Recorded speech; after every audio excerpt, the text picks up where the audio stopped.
Get ready to hear the truth about America on a show that's not immune to the facts with your host, Dan Bongino. All right, welcome to the Dan Bongino Show. Producer Joe, how are you today? Hey, it's Friday. Now we got an applause line, too. We got like a little peanut gallery in the background. Look at this guy. Wow. Check that out. Hey, towards the end of the show, I got a little video today that if you believe that nameless, faceless bureaucrats give a damn about what you think, this is my beef with government. Like why these big government liberals and socialists believe government bureaucrats have any incentive whatsoever to care about anything but themselves or their own power. Watch this video at the end of the show. I'm going to bring it up later. It is so, right, Joe? You've seen the tease. You've seen the video, so we're teasing this thing out. But it is so worth like 2 minutes of your time. Watching these Seattle bureaucrats just completely ignore a citizen. I said to Joe before the show, it reminds me of, remember Pink Floyd before Roger Waters became a raging anti-Semite? Remember The Wall? If you don't eat your meat, you can't have any pudding. How can you have any pudding if you don't eat your meat? This is one of those scenes, like a government bureaucrat telling a citizen that. So stay tuned for that later. I've got a stacked show for you today, and I may be filling in tonight for Hannity on Fox if you all want to tune in. So we'll find out in the next few minutes or so. So check that out tonight. All right, today's show brought to you by our buddies at Untuck It. These are really, really great shirts. For guys, I'm telling you, Untuck It, right? What's the problem with old school dress shirts with the collars on them, right?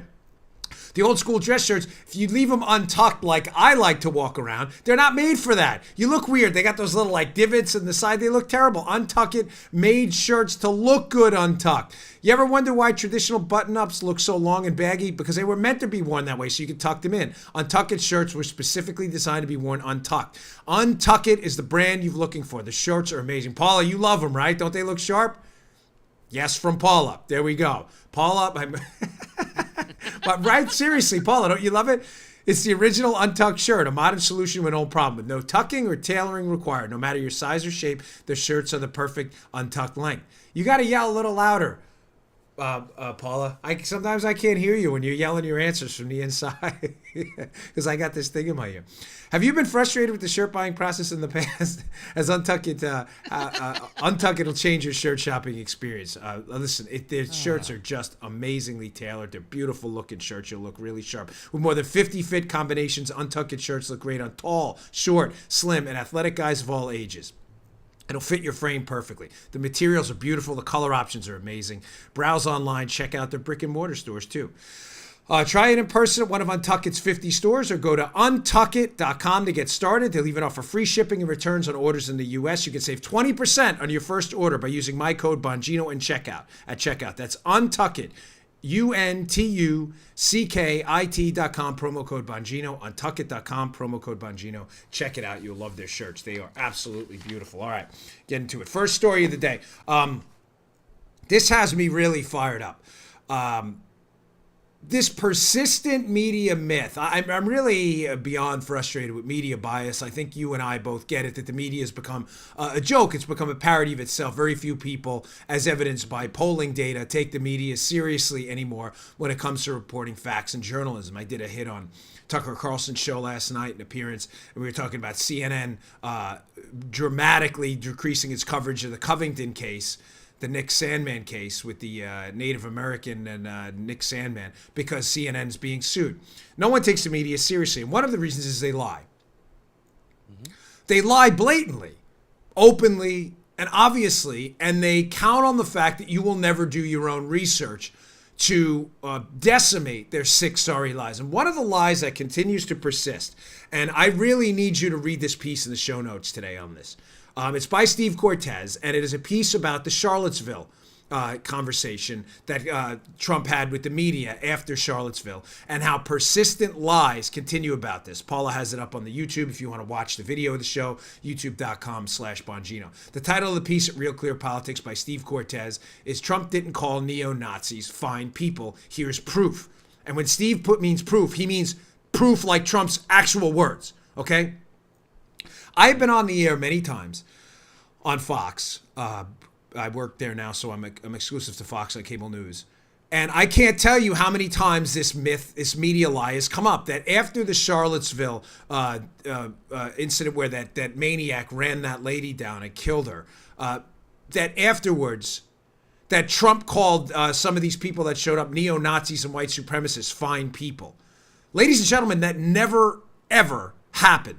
It is a fabrication. It is a lie. And I need you to read this because this comes up all the time because the media does nothing to correct the truth because they're not interested in the truth. They're interested in damaging Trump. It's a sick lie, a pernicious lie, a dangerous one. And it's a really sick act of not misfeasance, but malfeasance because the media can read the transcript themselves.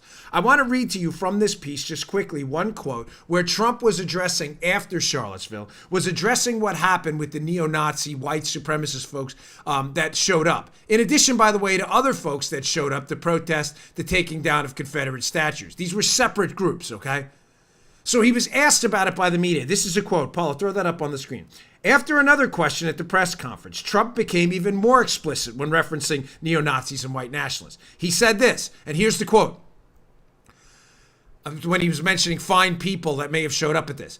I'm not talking about the neo-Nazis and white nationalists, because they should be condemned totally. Let me read that last part again.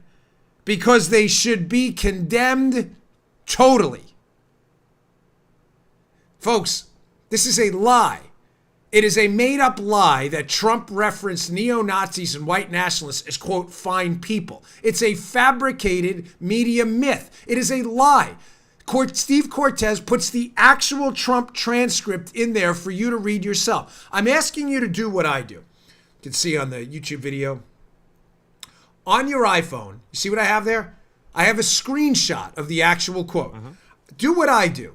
Screenshot the article and the quote yourself, because you will get in some kind of an argument during the upcoming campaign with a liberal friend who will insist that Trump called neo-Nazis fine people, despite the fact that they're just liars.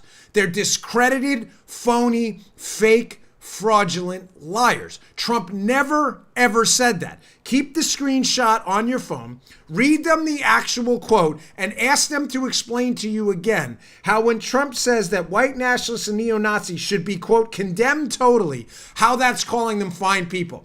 Condemned totally, fine people. Condemned totally, fine people. Condemned totally, fine people. Those two things can't possibly coexist at the same time, Joseph. You can't condemn totally. Totally. In other words, is there any more way than totally? Is there super totally? Extra super totally? Mega super totally? Ultra super mega. And like Ultra. Remember Ultron? All those like the cat, those electronic cat, they come and they form there. Was that the Ultron or the Megatron guy, whatever? The Transformer guys, they hook them in and they become like the big extra power cat guy or whatever it was. How do you like condemn people more totally than totally? Super mega extra ultra totally. Your liberal friends are liars. Just know this, you were on the right side of the truth. Perfectly legitimate to have political beefs with Donald Trump. In a constitutional republic where we, unlike the left, believe in free speech, your ability to speak out against Trump is to be protected, even by us on conservatives, because that's what we believe in. But your ability to lie, although protected, know this, you're immoral. You're a stain on society. You have no ethics, you're a liar, and you're what contributes to the problem in the United States because you're making it up. He did not say that. I bring it up because the left is now having a real problem with Donald Trump in the 2020 election. They're starting to see, there's an interesting article in the Washington Examiner today. It's not, I don't have it. Maybe I'll give it to Paula, we'll put it up after the show, but on the video, sorry, Paula. I love my wife to death, but I frequently put her on the spot as she helps me out with the show here. There's an article in the Washington Examiner today that a lot of Republicans are starting to see that, the popular vote, we may lose the popular vote again. I don't think so. I think we got a good chance of winning the popular vote in the 2020 reelect. But the Electoral College vote, at least for now, it looks pretty good as long as turnout is high. That's why I said to you yesterday, make sure you bring 10 friends to vote with you. Unlike the left, 10 legal friends, so, who can actually vote. Mm-hmm. But you will see when that Electoral College victory and the polling data starts to turn in favor of Trump, if the economy stays solid, folks, you will see a doubling and a tripling down of attacks on Donald Trump based on identity politics and race. And I guarantee you they will use this Charlottesville nonsense. That is not what he said speaking about Charlottesville. That neo-Nazis were fine people. It's made up. Okay, I spent a little extra time on that than I planned, but it's important. All right, folks. Yesterday I told you I'd get back into the New Zealand, the tragedy in New Zealand, and the really misguided response by effectively the Attorney General of New Zealand. Here is a cut. Of course, there was a maniac savage who GoPro live Facebook streamed his savage killing of innocent people. I can't even, like I said, I get very emotionally even talking about it, because I can't imagine what kind of sickness you have in your soul to be able to do that to someone, an innocent person sitting on the ground writhing in pain after you just shot them. To go up and make sure you finish your sick job is really, you're not even an animal, because animals don't do that to each other. It's really just disgusting. You're the spawn of Satan on planet Earth. But New Zealand had a really misguided approach to this. Their Attorney General has come out with effectively a semi-automatic firearms ban, which is going to basically ban most firearms from New Zealand, which was an overly reactive, misguided approach. It's not going to do anything to reduce violence, gun violence, crime, or anything else. We've seen examples of that in the past. Here's a quick cut of this representative in New Zealand, of their law enforcement operation, talking about what they're looking to do here. And I want to just when she says something at the end which is categorically wrong, and I have the evidence to debunk it. So play that cut. We do have guns in New Zealand that are used for legitimate purposes by responsible owners every single day, and that includes our rural community. They manage pests, they're used for animal welfare, and also for recreation. I've been steadfast in my belief that the vast majority of these owners will support what we are doing here today, because it's about all of us. It's in the national interest, and it's about safety.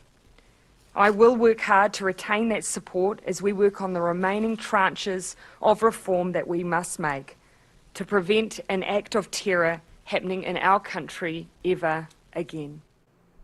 Now, folks, that's wrong. I'm sorry, but this will not make anybody in New Zealand safer. As she said, it's not about safety. Now, we have examples of this. I spoke about this a little bit the other day. You have Australia, pretty darn close to New Zealand, which tried a similar experiment in 1996 after another massacre over there. They did a gun confiscation program as well. I discussed this at length in a show the other day, but one of the facts about Australia that's frequently left out of the debate is there are more guns in Australia now. I have a number for you. After the gun confiscation in 1996 in Australia, basically what they're doing now in New Zealand, replicating this misguided policy, Joe, they had about 1 million firearms that were destroyed in Australia. You may say, wow, that's a lot. So any allegations that the crime or homicide rate, which did go down, but didn't go down any significantly higher of a rate than it did before the gun confiscation ban, right? You may say to yourself, well, okay, that was due to the 1 million guns being destroyed in Australia. Folks, those firearms, 1 million that were destroyed, were replaced with 1,026,000. In other words, as I've said to you repeatedly on the show, any allegation you put as an allegation, it's not true, that this gun ban, gun confiscation thing in Australia led to a decrease in homicides, in crime, whatever you may say, is nonsense. Number one, the statistics don't support that. The actual crime rate, gun homicide rate was going down in Australia and went down at a quicker rate in the United States. But secondly, there are more guns now in Australia than there were before the gun ban. They destroyed 1 million, Joe. They've replaced them with 1,026,000 more. Don't need the abacus for that. No, you don't need the abacus. It's very simple math. I remember, I've told you this story a couple times. When 60 Minutes Australia came to my house, the guy was stunned when I told him that. I said, let me get this straight. You're crediting this gun confiscation, in other words, less guns with less crime, right? Folks, let's just take it out to 60,000 feet and think about this logically. You know, I have this liberal who tweets about my show. He listens to my show. It's kind of funny. He's like, I listen to the show, and, you know, some of the stuff in it is crazy. What's crazy? I'm just asking you what's a simple question. If your assertion, right? I'm working on what the liberal thesis is here, Joe. Less guns equals less crime, right? They want less guns, and they believe it leads to less crime. It's not hard, right? Thank you. Not hard to figure out. The problem is, the first half of your relatively simple equation is not true. There are not less guns in Australia. There are more guns. Less guns equals less crime. Less crime, more guns. It doesn't work. You're not telling the truth. I love when they do that. There's all kinds of crazy on that show. Okay, well, can you? Oh man, I like what you said. Why do you torture yourself? Why do you read liberal feedback to your show? Well, I do it because, number one, we have to market our show. We don't have a big marketing budget. So the way we've grown to be the number 3 conservative podcast right now in the country is by micro-targeting and generally following the feedback on the show and addressing on social media how we're going to target the show to people. So I read what people say about the show. I read the liberal stuff because I find it comical. I really do. It's crazy. This is crazy, right, Joe? You're making it. You understand? You're the one that's crazy. You're making an assertion not backed up by any facts or data that the gun confiscation ban in Australia worked. Therefore, what happened now in New Zealand will work well because there are less guns. Therefore, there will be less crime. Yeah, but there's more guns. So your assertion is more guns equals less crime. No, that's not what I'm saying. But there are more guns. The guy from 60 Minutes Australia, to get back to my point, was totally perplexed. The media guy, he didn't get it. He's like, oh, that's not true, mate. I'm like, brother, look it up. So I showed it to him, and he's like, you know what? You're right. There are more guns in Australia. I'm like, can you just admit your whole point is garbage then? So the point, and I'll wrap this up, to show you that what New Zealand's doing is entirely misguided. This will not work at all. The United States has more guns and more guns per capita than these countries, and their crime, homicide rate and gun crime rate has been going down at a greater rate than Australia. Australia's had a decrease in as well since the gun confiscation, but there are now more guns in Australia than there were before the gun confiscation. You don't make your point if you're basing this on facts and data. You're making ours. That firearms can have a deterrent effect as well. So your correlation is actually wrong. It's not less guns equals less crime. It's more guns equals less crime. But that's only if you do facts and data. They destroyed 1 million guns in Australia. 1,026,000 more guns appeared since then. That's 26,000 more guns than the 1 million they destroyed. Just checking the math there. Joe, 1,026,000. That's 26,000 more, right? Okay, good. That's right. Yeah, that's Thank you, Joe. Joe, just double. Hey, Paul, is my math right on that? Just checking. Thank you, Paula. Paula's smarter than me. I married up. She understands all the computer quantitative stuff. So, I mean, it's sad we have to do this, but that's why I do. That's why I read the liberal feedback. Because it shows you, Joe, the intellectual vacuum they live in. When you confront them with actual facts, they get very upset. They get very upset because the arguments they're so emotionally married to, guns, more guns equals more crime, less guns equals less crime. When they find out that correlation is actually backwards, that more guns equals less crime, they're just so frustrated that they lash out. This show's crap, the conspiracy theories, there's a whole bunch of crazies on there. We're crazy? Yeah. You sure about that? We're the crazy ones. Really, think that through. All right, today's show also brought to you by buddies at Genucel. You wish that double chin would just disappear? Are those bags and puffiness under your eyes getting a little worse every day? Just listen to an email from Robin S. from Lubbock, Texas. I put the jawline cream on my neck like 2 or 3 days ago. It's the best my neck has looked in over 20 years. Several people told me my face looks young. I am blown away. My family loves Genucel. These products are terrific. My mother-in-law is always like, hey, Dan, get me some more of that stuff. With Genucel's natural actives and a pure antioxidant base with no parabens, no chemical scents, and no pharmaceutical preservatives, it's the clean luxury your skin deserves every day. Order right now, and the Genucel jawline treatment is yours absolutely free. Just for ordering the classic Genucel plant stem cell therapy for bags and puffiness. Text the word young to 77453 or go to Genucel.com. That's Genucel.com with Chamonix's 100% money back guarantee. You won't need it, folks. They put it out there because they're so confident you're going to love this stuff. It's so good. My family loves it. You only have the bags, wrinkles, and the double chin to lose. Order now while 3-day shipping is still free. Text YOUNG to 77453 or go to Genucel.com. That's Genucel.com. Genucel.com. I love Genucel. All right. So moving on. We covered the nonsense about Trump's Charlottesville comments. He did not call them fine people. We covered the New Zealand now gun confiscation ban. This is going to backfire. I just produced to you the evidence that in a similar location and place in Australia, they tried the same thing and it completely blew up. folks, more evidence that the left is really worried about the Mueller report. I don't know when the Mueller report is going to drop, folks. There's a rumor it's going to drop today, Friday. I am not sure when it's going to drop. I don't have any. I mean, I have some sources, but they're not in the Mueller directly. They've been very quiet, the Mueller probe. So I'm not sure when it's going to drop. But what I am sure about, what I'm getting from a lot of people who are connected to this, let's say, is that the Mueller report is going to be a big nothing. It's going to be a nothing with regards to collusion. It's going to be a lot of smoke, but it's not going to be any fire there. It's going to be a lot of smoke because the Mueller report will likely be used by the Democrats, Joe, to engage in an impeachment proceeding. So that's leading to, just so you're clear where I'm going with this, it's leading to a bit of a freak out up on Capitol Hill, especially amongst the delirious crowd. When I say delirious crowd, I don't mean like the Eddie Murphy comedy skit. I mean like the Capitol Hill swamp rat Democrat crew who in normal polite society would already have been completely discredited for lying over and over. And specifically, I'm talking about Adam Schiff and Representative Eric Swalwell.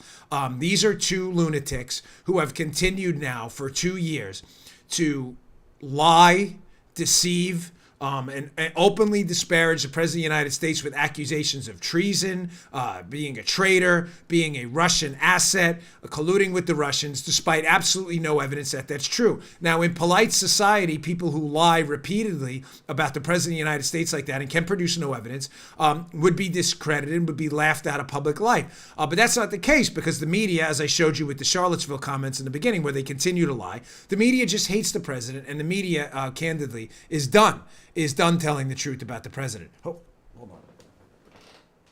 I got to move that fan over. I realized that my shirt is like blowing in the wind there. Paul, I'm surprised you didn't text me about that.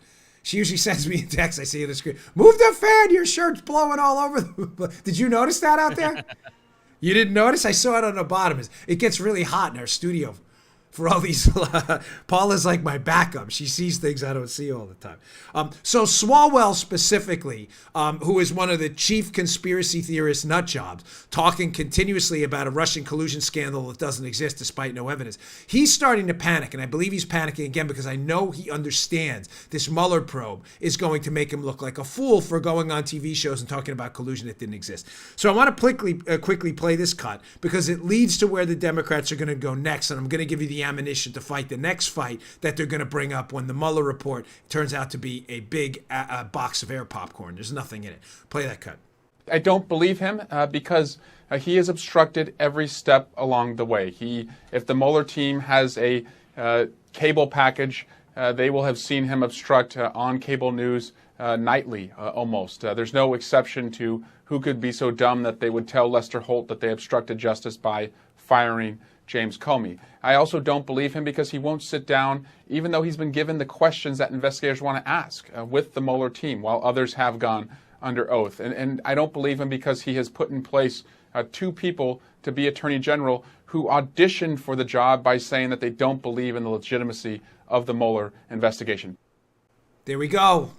There we go. You see what he's doing now? Yeah. He's making the pivot, like I've said repeatedly, folks, and you're going to see more of this, especially when the Mueller report drops. You're going to see more of this. The pivot where, Joe? To obstruction. Right away, they go to obstruction. So remember, Eric Swalwell, this lying fraud, who for 2 years has told you he believes Trump is a Russian asset. When the evidence comes out that the guy they put all their faith in, Mueller, drops his report showing conclusively that those allegations are false. In other words, that Swalwell's a liar. He's always been a liar.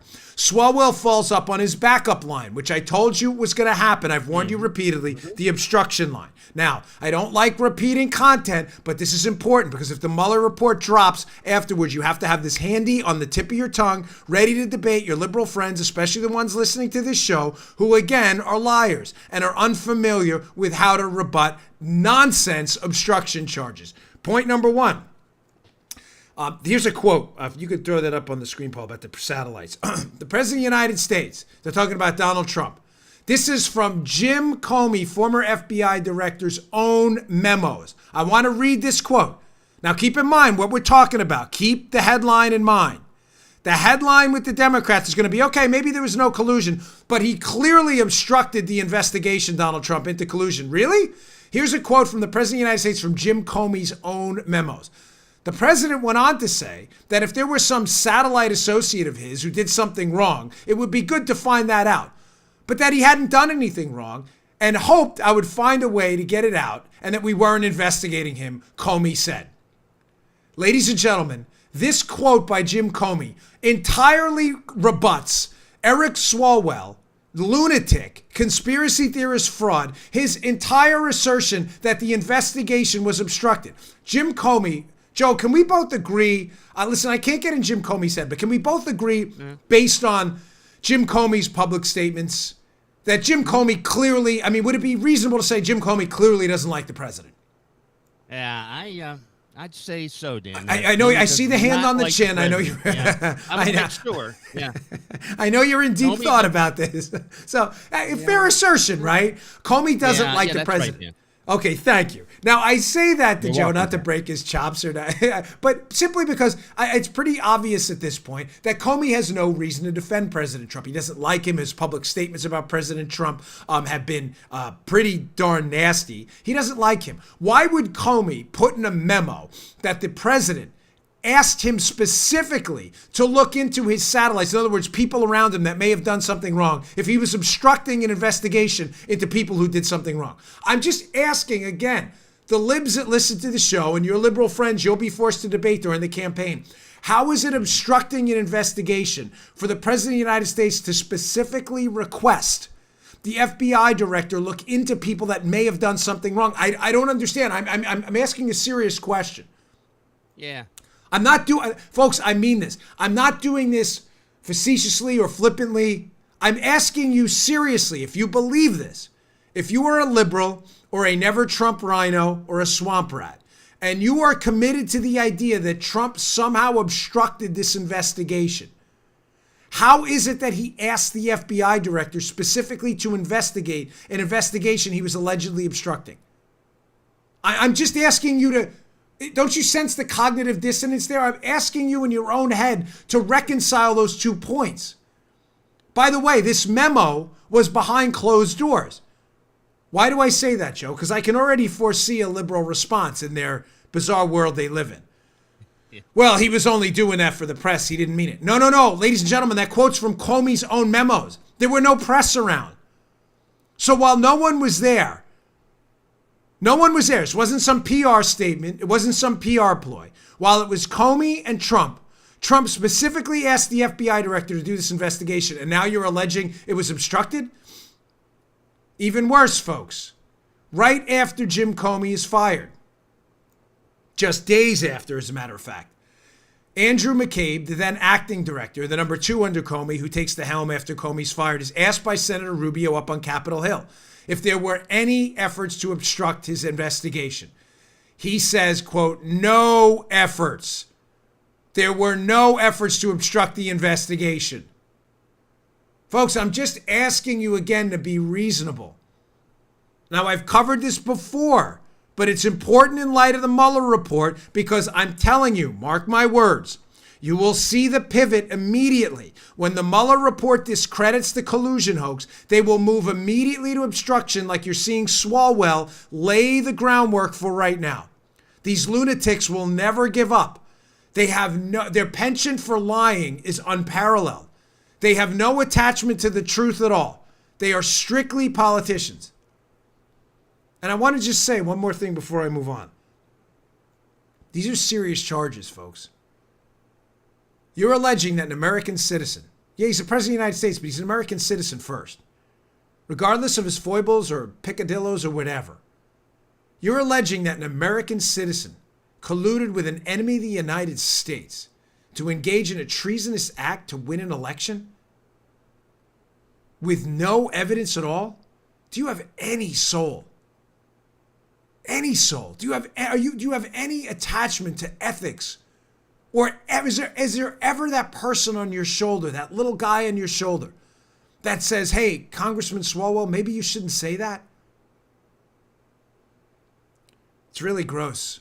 I would never, ever do that to another human being. And I hope no Republican would ever do that either. Accuse someone of betraying his country, of the Benedict Arnold of our time. The real Benedict Arnold is Swalwell. betraying his country by lying to Americans about very serious charges. He's just making this up. And candidly, folks, it's pretty gross. Okay. Byron York. You know what? Let's get to. I want to knock this out so we can do this. Your sponsors pay good money to be here and to talk to you. So I'm gonna hit this, and I want to hit Byron York because he's a really, really tremendous piece in the Washington Examiner today, and I want you to be ready. And it's about, essentially, again, this dossier, but it's taken from a different angle. And it's important we cover this. All right. Today's show finally brought to you our buddies at Harry's. What do you think? I shaved with Harry's this morning. Paula, how does it look? Look all right? The great part about Harry's is you don't have to shave like 15 times a day. You get the closest, most comfortable shave. You don't have to shave. I usually get a 5 o'clock shadow. I don't get any of that with Harry's. The nice part about Harry's too is, you know what some of those other cheapo razors, or even some of the ones with the electro glido balls or whatever they have on them, Joe, you have to go over your face like 20 times and you wind up like cutting yourself to ribbons. Harry's, one time, one pass, you're good to go. We love Harry's. It's really, really terrific. Very comfortable, closest shave out there. Join 10 million who've tried Harry's.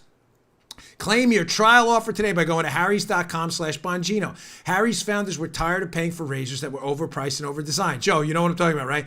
The vibrating heads, the flexi balls, the bicycle-like handles with like emergency brakes on them. These things look like a spacecraft. Looks like the space shuttle. They don't look like razors, and these brands do this to up the price. Every razor, what's every razor? Like $750 a razor? It's ridiculous. You go bankrupt. That's why these stores have to keep the little razors in locked boxes. You ever go in a pharmacy now? Because people can't afford them anymore. Harry's has fixed that problem. They have a simple, clean design with quality, durable blades at a fair price. They bought their own blade factory to do it, and they've been making quality blades for 95 years. They've received over 20,000, not 2,000, not 1,000, 20,000 five-star reviews on Trustpilot and Google. Replacement cartridges for Harry's are just $2 each. That's half the price of the Gillette Fusion Pro Shield.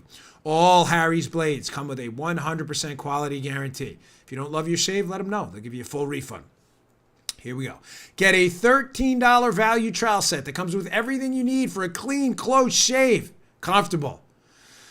Weighted ergonomic handle, a 5-blade razor with a lubricating strip and a trimmer blade, rich lathering shave gel. It's nice. And a travel blade cover so you don't ding up your razor. Listeners of my show can redeem their trial at harrys.com/Bongino. Make sure you go to harrys.com/Bongino to redeem your offer and let them know I sent you to help support our show. We'd really appreciate that. Thank you very much. harrys.com/Bongino. Okay.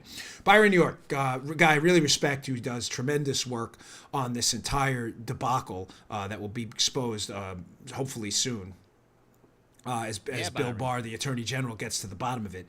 Byron York is an interesting piece, and the reason I'm bringing it up after the Swalwell case is he's like, hey, listen, it's been 3 years, Joe, now since the dossiers originally surfaced. Paula put the piece up on our YouTube channel, again, youtube.com/Bongino. Please subscribe, watch the show on video too. The piece is entitled, Years Later, Trump Dossier Still Frustrates Verification Efforts. Why is this important? Folks, I have hammered this over and over and over again, the importance of this. There is a verified verification procedure. There you go, double verified. The procedure is called the Woods procedure. There is a file with cases that go to the FISA court. If I was to spy on Joe Armacost and go to the Foreign Intelligence Surveillance Court to use it, it is critical that the information I use and put in front of the judge, where I raise my right hand and swear to, you see all those Band-Aids on there? I'm like falling apart, man. It's from my having all those fatty tumors removed. It's just like crazy, by the way. When you raise your right hand, the facts you bring up in front of the FISA court judge, because it's not an adversarial proceeding, have to be verified. They are verified by this procedure called the Woods procedure. It's a big focus of my second book on Spygate, because as I've said to you, why does this matter, Joe? It matters because the Woods procedure for verifying information used to spy on people in the FISA court is a documented administrative procedure with a file. People have to put their John Hancock on it. They have to sign their names. In other words, ladies and gentlemen, there is a paper trail of people who agreed that the information used to spy on Trump, in other words, the dossier, there is an information trail, an administrative trail of people who signed off on it, even though the information was never verified. This is why the FBI is in a panic and is desperate to make this go away. So Byron York does a really nice job in this piece. Please read it at the show notes, by the way. If you go to our website, Bongino.com, the little menu on every website, just go to podcasts, and under the podcast, the show notes are attached to every single show. You can see them right below. My wife does a great job putting it together. If you subscribe to our email list by doing the same thing, go to the menu, hit subscribe. I'll email you these articles every day. Here we go. The Byron York piece in the Examiner. He goes through a series of allegations. Now, keep in mind, this is why this is important. The Woods file, people signed off, Joe. They signed off that this information is true. What information? And was it verified? So if you're raising your right hand, suggesting that the information in the dossier you used to spy on Trump is true, we would believe this information has been verified. So let's go through point by point key allegations in the dossier they used to spy on Trump, which York has in the piece, and see if, in fact, they've been verified. Joe, this isn't hard. You're figuring out where I'm going with this, right? Armacost raises his right hand in front of a FISA judge as an FBI agent. I swear the information in the dossier is true. Is it true? Let's see. Allegation number 1. The allegation that in 2013, in a Moscow hotel room, Trump watched as prostitutes performed a, quote, golden showers show on a bed in which former President Obama had once slept while Russian spy cameras recorded the whole thing. Now, Joe, they went to court, raised their right hand, and said, in fact, the information in that dossier was true. Now, if this specific tidbit of information is in there, we'd have to see the redactions. We're not sure, but we know it was in the dossier that was used to get the FISA warrant. How do we know that? Because Deputy Director Andy McCabe of the FBI has already told us that the dossier was, in fact, a key tenet of the FISA court application to spy on Trump. As a matter of fact, Andrew McCabe said the warrant would have not existed without the dossier. Was this golden shower story verified? The answer, Joe, do you have a buzzer? No, it was not verified. There is not a single scintilla or tidbit of information that this ever happened, that the, quote, Russian spy cameras recorded it, that there's a tape or anything. So somebody signed a Woods file saying this had been verified when, in fact, it was not verified. Uh-oh, Jim Comey's in a little bit of trouble. Number 2. The allegation that the head of Rosneft, the giant Russian state-owned oil company, offered low-level Trump foreign policy advisor Carter Page billions of dollars in return for ending U.S. sanctions against Russia. Has this ever been verified? The answer to this? Nope. Not verified either. Matter of fact, not verified. Looks completely ridiculous. Carter Page has never been arrested. He's never been charged with a crime. There is no evidence whatsoever that this oil company offered Carter Page anything. Matter of fact, there's no evidence this even, the meeting they're talking about even happened. Somebody raised their right hand and said this was true. No good, NG. This is why I'm telling you the 3-letter people are in trouble. FBI, agency folks, and others who propagated this myth. Allegation number 3, the allegation that in August of 2016, Trump fixer Michael Cohen met Russian officials in Prague to arrange secret payments to Russian hackers who attacked the Clinton campaign. Did this happen? A big fat no. This did not happen. This never happened. Michael Cohen has sworn under oath repeatedly that this did not happen. No evidence has surfaced this had happened. Matter of fact, when McClatchy reported that this had happened, the Mueller team came out later, again, the Mueller team, no love for Donald Trump at all there, and said there was no evidence that this, in fact, happened. Somebody raised their right hand and said this was true. By the way, I will guarantee you that is in the FISA application, the Prague allegation. It didn't happen. Finally, allegation number 4. All in the York piece. Again, I highly recommend you read. The allegation that short-term Trump campaign chairman Paul Manafort managed the well-developed conspiracy of cooperation between the campaign and Russian leadership, including, Joe, an intelligence exchange that had been running between them for at least 8 years, and that Manafort was succeeded in that job by Cohen after Manafort left the campaign. Ladies and gentlemen, how do we know this didn't happen? Again, someone swore to it. Right hand up. You swear to tell the whole truth and so help you God. So help me God, I swear. How do we know this didn't happen? Because Manafort's already been charged by Mueller, Joe. And none of that appears in the actual charging documents, which Byron York eloquently lays out in his piece. So let's get this straight. Mueller, man, is that a slip? Mueller is tasked with investigating Russian collusion somehow has evidence that Manafort was colluding with the Russians according to that fourth allegation. And although he describes everything else under the sun in the indictment, what they call speaking indictments, when you say more than's necessary in the indictment, he conveniently leaves the key component of it out, Joe? That only makes sense if you're a complete idiot. Like, I'm serious. If you have no sense of investigative prowess at all.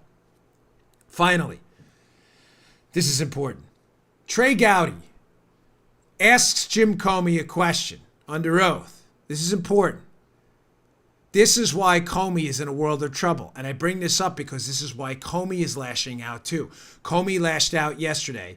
He wrote an op-ed. And in that op-ed, Joe, former FBI Director Comey, fired by Donald Trump, said, well, listen, I don't even care if Trump colluded with the Russians. Basically, I'm just interested in the facts. Comey wasn't interested in the facts when they signed off on FISA warrants, which had so-called facts in there that were not facts at all. Oh. So Gowdy asks him, here's a quote from Trey Gowdy.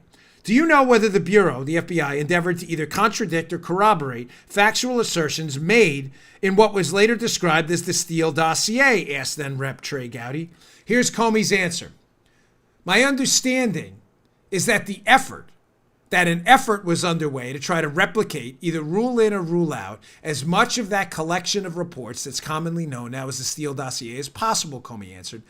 And that work was ongoing when I was fired. No. No, folks, no good. No bueno.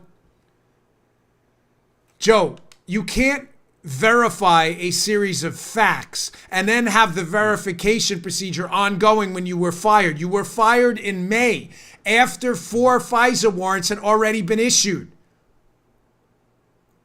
You understand why Comey's in a world of trouble right now?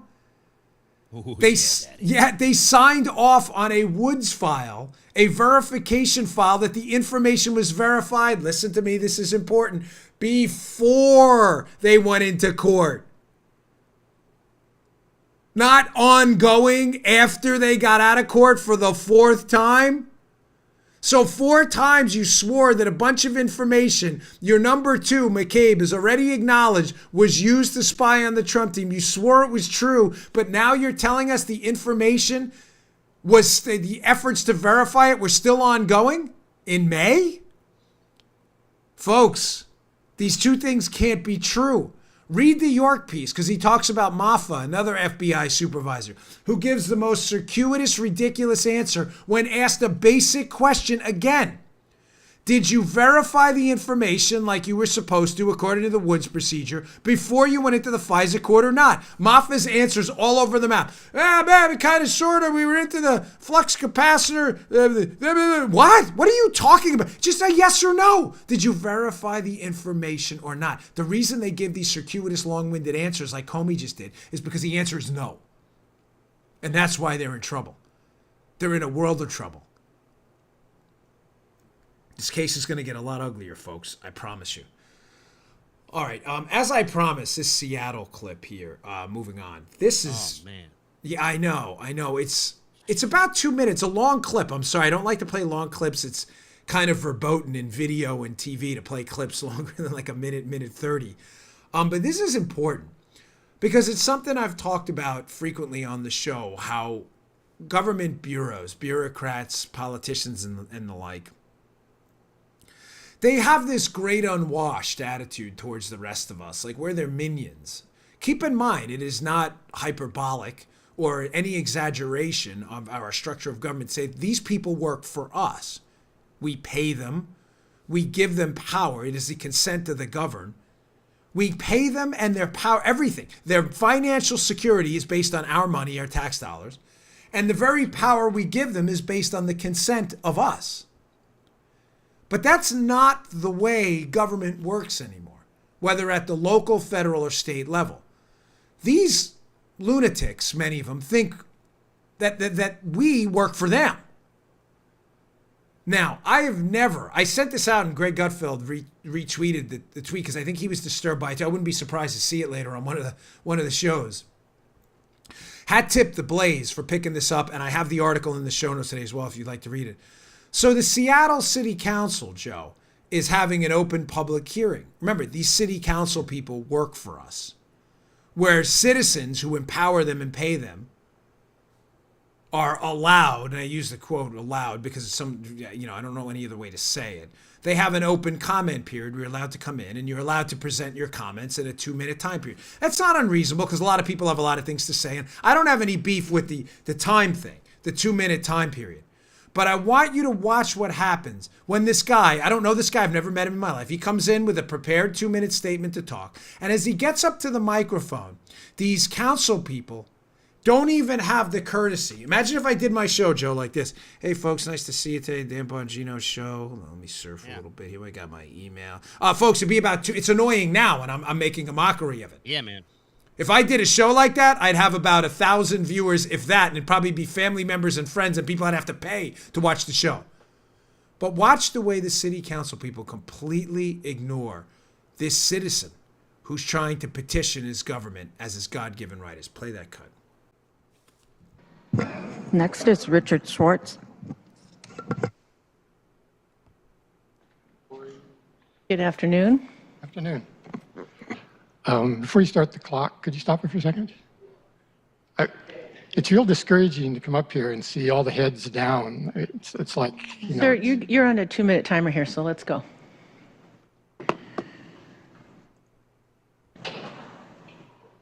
I'm not following you. You're on a 2-minute timer. Could you start it over, please? No, we're not going to. Just go ahead. So it was unreasonable for you to ask that people look up and give me their attention? Sir, you have 2 minutes. We're all looking at you. You have 2 minutes. Now you have 1 minute and 30 seconds. Okay, well, I guess I won't be able to say it. Last week, you limited, this kind of goes to the heart of what I was going to talk about, which was the state of our democracy. Last week, you limited speakers because of the number of speakers to 1 minute each, but you allowed Camilla Jayapal to speak as long as she wanted to. It was 4 or 5 minutes. And it reminded me of George Orwell's famous saying from Animal Farm about how all animals are equal, but some animals are more equal than others. Mm-hmm. And that's how I feel like I'm being treated now, just because I was kind of asking for your attention. Like, I noticed you all were very attentive to Ms. Jayapal last week. And I just wanted to ask for your attention before I started. And I immediately got a hostile response back from you. I don't understand that.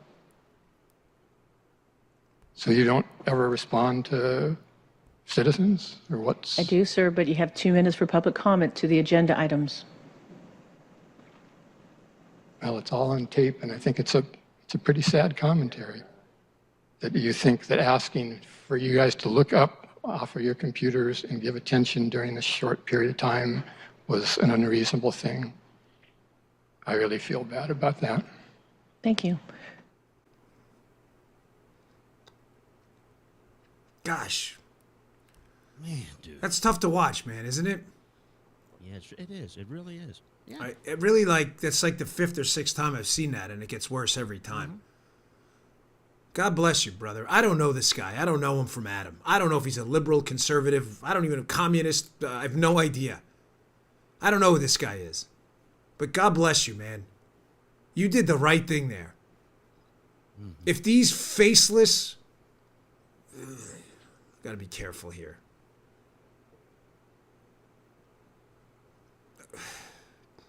You know, there's nothing worse than dead air on an audio show, but I really have to... I'm tempted to lose my marbles right now, and I don't want to do it because the effectiveness of the argument will go down the hill quickly. I mean, well, folks, if you're listening on the audio show, by the way, please check out the YouTube and watch that video, or just go to the Blaze article if you don't have the time and just watch that video. I'm gonna humbly and respectfully ask that you make this thing go viral, and I mean really viral. Because everybody needs to see this. Because this is a microcosm of what we've become. We become a society where these faceless, unempathetic, non-caring bureaucrats sit there and play Tetris on their phones and computers, Super Mario Brothers 6, while a citizen who takes his time to go out there, to park, to walk up there, compressed into a 2-minute timeline, is forced to give comments while these lunatics can't take 2 seconds to avert their eyes from their level 6 Super Mario's conquest to listen to what this gentleman had to say. Again, I don't even know what he had to say. This guy could have been advocating for a 90% tax rate in Seattle. The bottom line is, I don't care. His absolute God-given big R right to petition his government is something you didn't give him. God gave him. And you govern because of our consent. This is not a monarchy. It's not an oligarchy. This is a constitutional republic. We choose you as representatives. I can only hope every member of that city council that barely averted their eyes suffers the wrath of the voters out there in their next election. That was a disgrace. I don't listen. I don't live in Seattle. I live in Palm City, Florida. I don't care who you vote in. That's your choice in Seattle. But I'm telling you, those people you voted in, that is a catastrophic mistake. And that lady, I don't know who she is, but that comment in the beginning was one of the most disgusting, abhorrent, grotesque comments I have ever seen in government. Oh, you're exaggerating. No, I'm not. Poor guy goes up there, asks them for 2 seconds to bring their, can you please look at me? And what does she say? You're on a 2-minute timer. Come on, dude, let's go. Folks, I don't talk to Armacost like that, and he's my buddy. Come on, Joe, 2 minutes. Let's go, buddy. Snap, snap. Joe'd quit tomorrow because he has some dignity and self-respect. People get mad at me because sometimes I ask Paula to put up clips and I don't say please, which you're right. I should. She's my wife. I love her to death. But it's just because we've been married so long. Hey, come on. Hey, snap, snap. Get those guys. She'd divorce me tomorrow. Believe me, I know my wife, right? Paula be out of here tomorrow morning. She'd run out that door. So, hey, snap, snap. Get those pictures up. No. That ain't going to happen. Not in this house.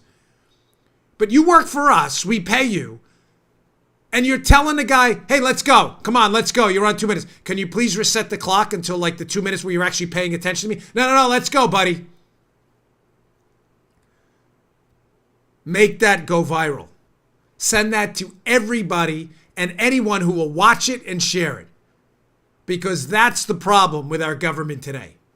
An elitist, out-of-touch, bow-tie wearing, foie gras eating, salmon sushi lunch crowd out there, sipping their fine wine and cocktails while the rest of us toil to support their bougie lifestyles. While they simultaneously crap in our Cheerios and ignore us all day. That city council is a disgrace. That video should be played everywhere, all the time, for everyone to see. How did that guy keep his cool like that, dude? You know what? He was cool as a cucumber. Good point. Amazing. Good point. And that's why I said before, because I'm sometimes a very emotional guy. It's obvious, I think. I mean, it's not a big secret that I think the argument is best made, Joe, the way he handled it. He says, you know what? This is all on tape. Yep. And this is really a sad day. Good for him. God bless you, brother. Yeah, Get that guy on Fox, man. Someone needs to interview him. That should go everywhere. That clip should be on every cable news channel from now into perpetuity. Show what happens when government bureaucrats stop caring about the people they're supposed to be governing. All right, one final story of the day. Speaking of out of control bureaucracies, New York City. I spent a lot of time back and forth, and then I grew up in New York. I'm very familiar with New York City. I grew up in Queens.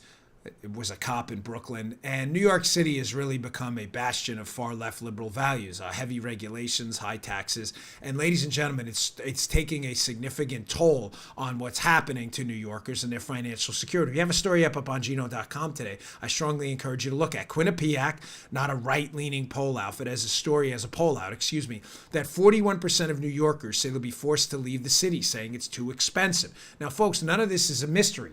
That New York is expensive to live in. But if you ever asked yourself why, this is the problem I have with liberals. Liberals, to circle back from the beginning, the story about Charlottesville, where they're just fabricating comments Trump made. He called neo-Nazis fine people. I mean, he didn't. You can actually read the transcript. Yeah, but I say he did. Okay, well, you're just an idiot. You're just making that. I don't know what to tell you. You're a liar, you're a moron, or you can't read. There's no option D there, okay? This is a poll run by a mainstream polling outlet, where New Yorkers themselves that have voted in Democrats do things to these New Yorkers that 41% of them say they hate so much they want to leave. And yet they don't understand why. The city is expensive precisely because of the interdiction of government and their intervention, is a better way to say it, intervention in their daily lives by government. Why is the rent high in New York? Because of rent control policies that incentivize people to build really wealthy apartments that are, 5,000 square feet and don't encourage affordable housing. Why? Because the people who are living in rent control apartments aren't paying market rates, so landlords don't build more apartments because they can't make any money on them. This is not complicated economics. That's why the rent is high. The taxes. I've said to you repeatedly, corporate taxes, business taxes, hotel taxes, all this. Who are they passed on to, Joe? You. There it is. There's no such thing as a corporate tax paid for by the corporation. There is no Mr. IBM. There's no Mr. Apple who pays the tax. A corporation is made of people. That company passes on those taxes to you, the consumer. Why do you think the taxes? Why is it a mystery that the cost of living in certain places in Texas is really low, that are run by conservative values, but the cost of living in liberal places like Massachusetts and New York is really high? No, it's not. It's the liberal policies that are doing it. My simple point is this: 41% of New Yorkers object to the policies they voted into office. When are they going to wake up and realize that they themselves voted for this? Think about what's happening in Seattle. Watch that video before you cast your next vote. All right, folks, thanks again for tuning in. I really appreciate it. Tune in to Handy Night. I may be guest hosting the show tonight, so check that out. You don't want to miss it. And I really appreciate everybody with the YouTube channel. It's really taken off, youtube.com/Bongino. We appreciate your audio listens as well. The show has exploded. We've grown by like 20-30% in just a couple weeks, so thank you very much. Please subscribe to the show on iTunes. It's free. The subscriptions would help us move up the charts. If you don't have an iPhone, you can follow us on iHeartRadio or SoundCloud. I really appreciate it, folks. Thanks for tuning in. I'll see you all Monday. You just heard The Dan Bongino Show. You can also get Dan's podcasts on iTunes or SoundCloud. And follow Dan on Twitter 24/7 @DBongino.